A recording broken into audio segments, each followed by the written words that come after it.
Halo, selamat sore semuanya. Kembali lagi bersama saya di Gwina TV.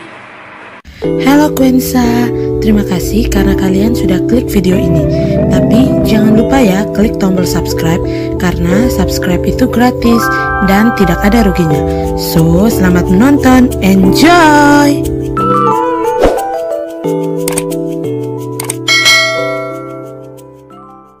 Karena sudah benar-benar gabut, jadi semalam saya sempat posting ke IG untuk kalau kalian bisa lihat langsung di IG saya. Nah, saya ada posting ke IG untuk Q&A seputar di rumah saja ini. Nah, jadi dari postingan ini kan saya bilangnya Q&A deh untuk konten hashtag di rumah saja. Nah, dari pertanyaan itu terus banyak nih yang sudah komen, lumayan lah. Jadi biar tidak gabut-gabut amat. Jadi ini lihat. Aduh, kok silau. Punya lumayan ya, banyak yang komen, lumayan banyak yang komen. Jadi sekarang di video kali ini saya akan jawab pertanyaan dari netizen yang maha benar sambil makan. Biasa lapar, jadi kita sambil makan Indomie seblak hot seletot. Tidak di endorse ya ini ya. Jadi ini hanya kayak untuk menemani Q&A hari ini. Jadi langsung saja tanpa banyak bacot lagi, kita mulai saja videonya. Untuk pertanyaan yang pertama,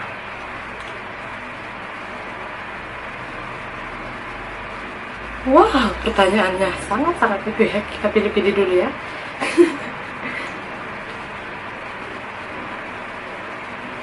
How's your karantina, Kak? Oke.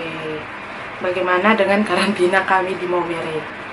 Jadi kebetulan kami di Maumere ini kan untuk wilayah NTT itu sampai hari ini masih hijau, masih bersih, masih dalam zona hijau. Jadi belum ada yang positif. Kita doakan saja semoga tidak ada yang positif. Sampai hari ini belum ada yang positif corona.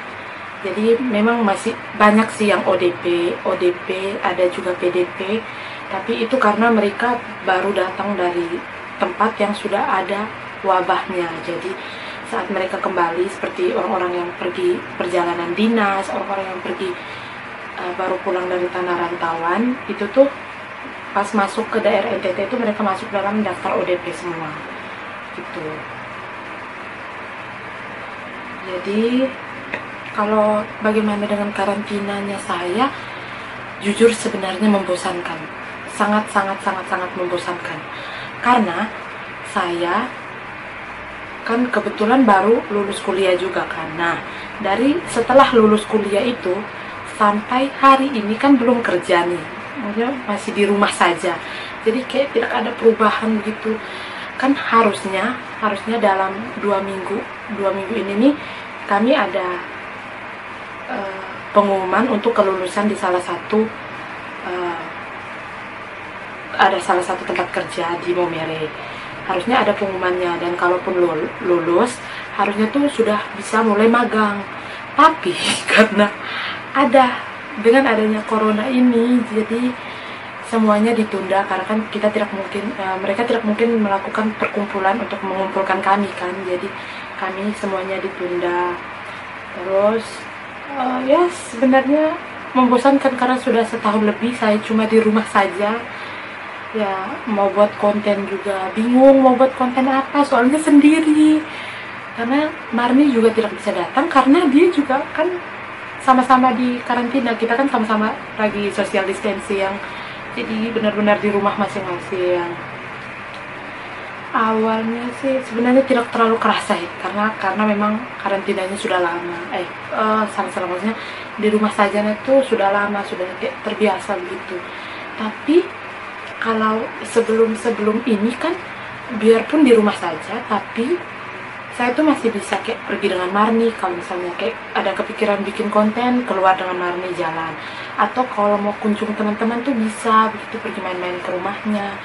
Atau pokoknya melakukan kegiatan di luar rumah. Nah, kalau yang untuk social distancing yang kali ini, yang untuk corona ini benar-benar membosankannya itu karena benar-benar di rumah saja dan tidak keluar. Saya tuh pernah sempat keluar itu yang hari-hari pertama itu karena hanya untuk beli bahan-bahan pokok rumah tangga, bukan panik buying ya, tapi kebetulan di rumah ini cuma berdua sama mama, jadi kayak kita beli hanya untuk persiapan selama 2 minggu kita ada di rumah. Itu tuh kayak berasnya, kalau sayur sama ikan kita tidak bisa beli banyak, soalnya takutnya basi atau apa begitu, malah tidak makan kan jadi mubazir. Jadi ya masih sangat-sangat membosankan lah. Semoga wabah ini bisa cepat-cepat keluar dari Indonesia biar semuanya bisa kembali normal kembali, amin. Oke, kita lanjut. Ngapain aja Kak selama social distancing? Ngapain? Oke, kita kasih tahu rutinitas harian ya. Jadi dari bangun pagi, saya bangun paginya tuh sekitar jam 6:30 sampai jam 7 pagi. Itu tuh kalau menurut orang lain kan bangunnya sudah siang ya, itu tuh ya. Orang mau bangunnya jam 6. Jadi saya bangunnya jam 7, soalnya saya yakin saya tidak akan buat apa-apa seharian itu. Jadi kayak buat apa bangun pagi itu. Sudah oke, bangun jam 7, terus ya seperti biasa bersih-bersih rumah. Terus kebetulan kan mama buka warung, buka kios. Jadi ya selama seharian itu paling duduk sambil nonton TV, sambil mainan HP, sambil jaga kios. Nah, kiosnya itu tutup jam 5 sore karena di Maumere semenjak ada wabah virus corona ini diberlakukan jam malam. Jadi di atas jam 7 malam itu tidak boleh ada kegiatan apapun di luar rumah. Jadi kiosnya itu kami tutup jam 5 karena biar habis itu kan bisa mandi, biar bisa istirahat. Jadi ya seperti itu setiap hari, hanya kayak seperti itu saja, tidak ada perubahan. Makan dulu ya.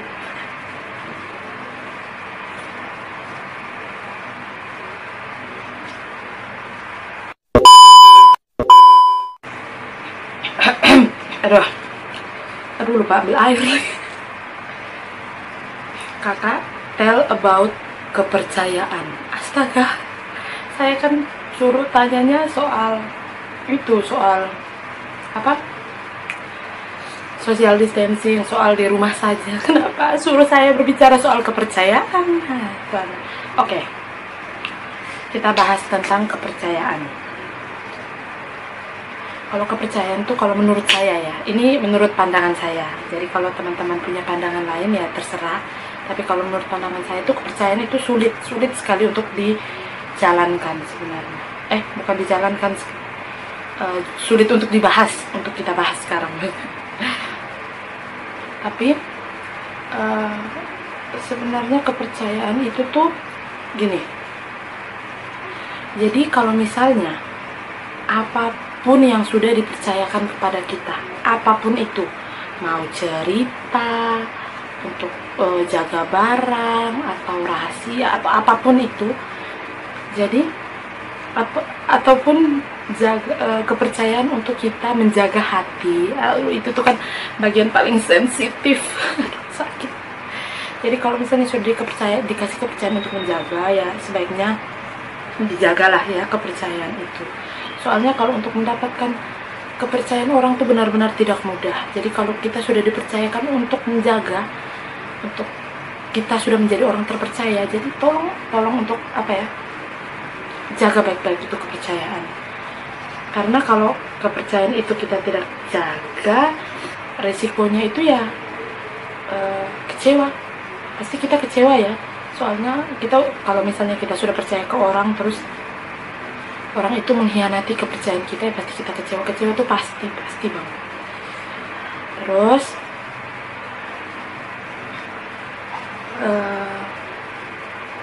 ya sudah sih, apalagi ya, kayaknya itu saja deh. Kalau kepercayaan sih sekitaran itu. Selagi kita dikasih kepercayaan ya kita jaga. Kalau kita jaga dengan baik ya pasti orang yang kasih kepercayaan itu tidak akan pernah merasa kecewa. Kayak gitu aja kali. Tapi kalau teman-teman punya pendapat lain silakan deh komen di bawah, nanti kita bahas di part berikutnya. Menurut kakak, merokok atau minum miras itu baik atau enggak? Kalau menurut saya pribadi menurut saya itu tidak ya. Benar-benar tidak ada yang baik dari merokok ataupun miras. Karena jujur saya pernah ada di posisi sebagai anak yang papanya itu seorang yang bukan, papa tidak merokok sih, hanya peminum ya. Tapi bapak itu peminumnya tuh waktu muda. Jadi kayak setelah nikah tuh juga cuma awal-awal pernikahan saja sama mama itu dia masih minum. Terus karena setelah itu bapak divonis ada penyakit jantung, baru bapak berhenti. Nah, pesan saya nih ya buat teman-teman yang masih merokok ataupun yang masih minum minuman keras, kalau kalian sayang sama diri kalian, sama masa depan kalian, sama orang-orang tersayang kalian seperti orang tua, anak, istri, mulai sekarang sedini mungkin untuk menghentikan. Karena sumpah itu tuh benar-benar kesiksanya tuh di hari tua. Apalagi kalau di hari tua kalian sakit-sakitan, dan sakit-sakitnya itu tuh benar-benar hanya seputaran dari merokok sama itu minumnya itu. Jadi kalau merokok sama minum tuh paling ke paru-paru, ganggunya ke paru-paru, jantung, ginjal, hati, itu tuh pasti semuanya berpengaruh. Jadi kalau teman-teman tuh sayang sama keluarga kalian, sama orang-orang tersayang kalian tuh mending stop deh. Karena sumpah saya tuh rasa sekali waktu jaga bapak di rumah sakit, waktu bapak masuk rumah sakit, itu tuh benar-benar yang ya Tuhan, kalau seandainya saya bisa dilahirkan lebih cepat, pasti saya tuh akan larang bapak supaya jangan minum. Jadi bapak tuh sampai sekarang masih bisa ada tuh sama-sama dengan kami. Ya sudahlah, oke. Kita tidak boleh sedih-sedih.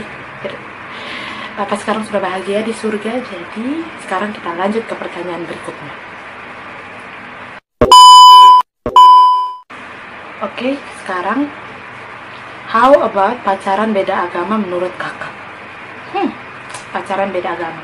Kebetulan salah satu sahabat terdekat saya, oke, kayaknya tidak usah sebut nama, kalau yang nonton dan kenal kami pasti tahu. Salah satu sahabat terdekat saya juga seperti itu, dia pacaran beda agama. Ya menurut saya sih itu tergantung pribadi ya. Kalau saya pribadi sih saya sayang sama Tuhan saya, dan saya belum untuk kepikiran untuk pacaran beda agama saja itu tidak ada gitu. Karena gimana ya, kalau kita sudah kayak pacaran, menurut saya ya ini ya, tolong jangan dibully, tapi menurut saya kalau kita tuh sudah pacaran beda agama, itu tuh kita dengan sendirinya kita tuh sudah mencoba membuka hati kita untuk mempercayai kepercayaan orang lain gitu. Pokoknya ya memang tidak ada yang salah dengan agama di seluruh Indonesia, itu tidak ada yang salah. Mau Katolik, mau Muslim, apapun itu agamanya, itu tidak ada yang salah. Cuma ya itu tergantung kepercayaan kita masing-masing. Kalau misalnya teman-teman ada yang ya sudah, saya tuh mau kok pacaran beda agama, nanti saya mau bimbing dia biar masuk sama-sama biar masuk agamanya saya. Tapi kan kalau dari pemikiran kita kayak gitu, pemikiran pihak sebelah juga pasti kayak gitu, kayak pemikiran pihak sebelah juga pasti dia juga pasti mau dong bimbing kita buat masuk ke agamanya dia. Nah daripada bentrok, mending saran saya sih mending cari yang seiman saja ya, biar ya direstui sama Tuhan sendiri, direstui juga, paling kan keluarga juga pasti kan akan merestui dengan tangan terbuka untuk menerima tuh yang seiman. Saya sih gitu sih menurut saya. Tidak tahu ya menurut teman-teman, silahkan komen di bawah. Oke, kita masuk ke pertanyaan berikut. Kakak ada pacar apalagi jomblo. Mau bilang ada pacar nggak ada, berarti jomblo ya. Ya jomblo ya. Saya ya lumayan sudah mau setahunan jomblo. Bukan karena tidak ada yang mau sih, sejauh ini puji Tuhan sih masih ada yang mau, cuma karena memang belum mau pacaran saja, kayak masih pingin menikmati sendirinya saya sama orang tua. Waktu-waktu yang pernah terbuang kemarin karena pacaran dan harus kemana-mana harus sama pacar, ke ngelakuin ini sedikit harus lapor, pokoknya yang seperti itu.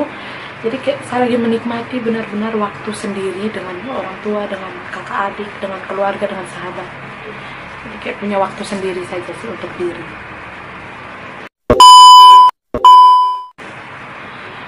Ocha lebih bahagia pas pacaran atau pas lagi jomblo? Sebenarnya ada kebahagiaannya masing-masing ya. Iya sih. Kalau dikatakan lebih bahagia, sebenarnya lebih bahagia pas sekarang ya.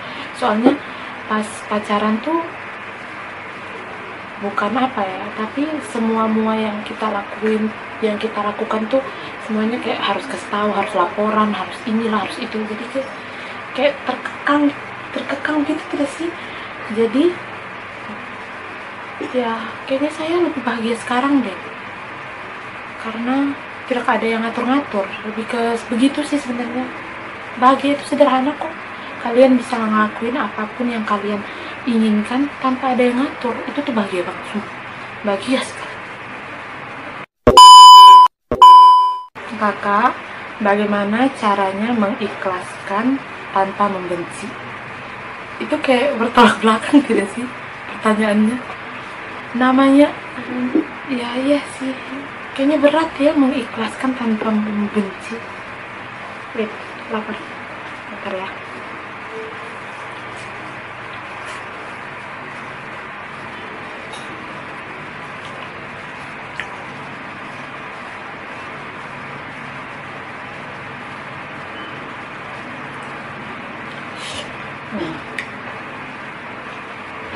Namanya mengikhlaskan tanpa membenci. Berarti kalau sudah ikhlas harusnya tidak membenci dong, kan sudah ikhlas. Iya, gimana sih? Kalau mengikhlaskan, kan kalau ikhlas berarti perasaan benci kan harusnya sudah tidak ada ya di dalam hati. Kalau masih benci berarti belum ikhlas. Gimana sih? Ini yang tanya siapa sih, sumpah. Oke, kita lanjut pertanyaan berikut. What do you think about bullying?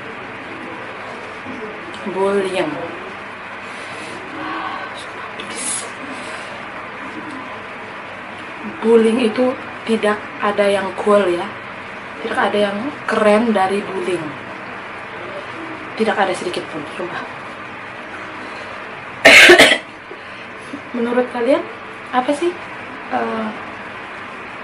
yang menyenangkan dari menyakiti seseorang? Menurut kalian tuh apa? Coba kalian komen di bawah. Bullying itu tuh menyakiti seseorang, walaupun kadang ada bullying verbal dari omongan, tapi itu tuh bullyingnya itu kerasanya itu tuh di hati. Kayak gimana sih? Kayak kau kata-katain orang, terus kau pikir orang tuh tidak punya perasaan gitu. Kayak orang rasa kalau kata-katanya kau kena langsung di hatinya dia, itu benar-benar sakit loh. Itu bisa sampai ke stres, bahkan bisa sampai bunuh diri. Kalian pernah nonton tidak, ada artis Korea yang meninggal karena dibully, dan itu tuh bulinya verbal, tidak ada bully yang sentuh-sentuhan badan, pukul-pukulan, itu tidak ada, itu verbal, sumpah. Pernah ada kayaknya pernah nonton deh di acara gosip, gosip. Tapi sumpah tidak ada yang keren dari bully. Cara buat ngebedain yang tulus sama yang modus. Yang tulus sama modus tuh beda-beda tipis tahu, tapi kalian tuh harus bisa bedain. Kita kasih contoh di gini ya. Kalau orang yang tulus itu, kalau dia mau kasih sesuatu sama kalian, itu ya sudah kasih. Kayak dia mau kasih boneka, ya udah dikasih. Datang antar bonekanya ya dikasih, itu namanya tulus. Tapi kalau yang modus itu tuh pasti dia akan bilang gini, sebentar saya mau kasih kau sesuatu deh, tapi kalau maaf ya kalau kau tidak suka, pokoknya kayak ada embel-embel gitu, kayak sebelum kasih tapi udah diumbar-umbar duluan gitu. Yang mau kasih aja, ngapain harus dikasih tahu? Saya kasih ini sebagai bentuk rasa sayangnya saya ke kamu, ya sudah, kalau mau kasih saja, tidak usah omong. Kalau orang yang terima juga pasti, kok tiba-tiba dia kasih, berarti dia sayang ya. Ya itu yang namanya tulus. Tidak ada yang kasih pakai kasih tahu gitu tuh, itu namanya tulus. Itu pasti modus, serius. Sorry, ngegas ya jadinya. Sudah ya, selesai ya pertanyaannya.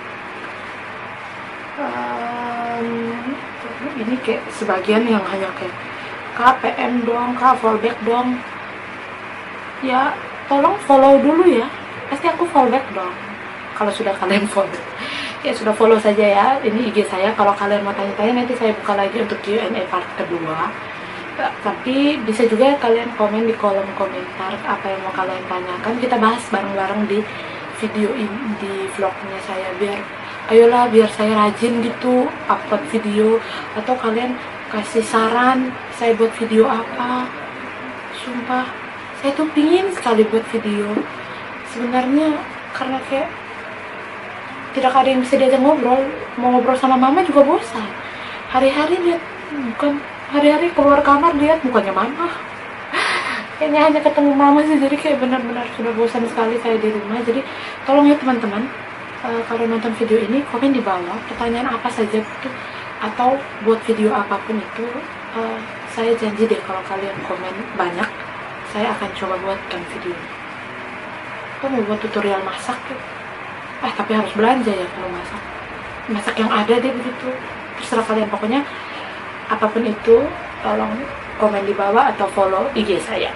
Oke, terima kasih karena kalian sudah tetap ada di video ini sampai selesai mendengar bacot-bacotnya saya yang tidak jelas ini karena bosan. Jangan lupa buat like, comment, dan subscribe. Nyalakan juga lonceng notifikasinya biar kalau saya upload video kalian bisa selalu nonton. Oke? See you in my next video guys. Bye bye.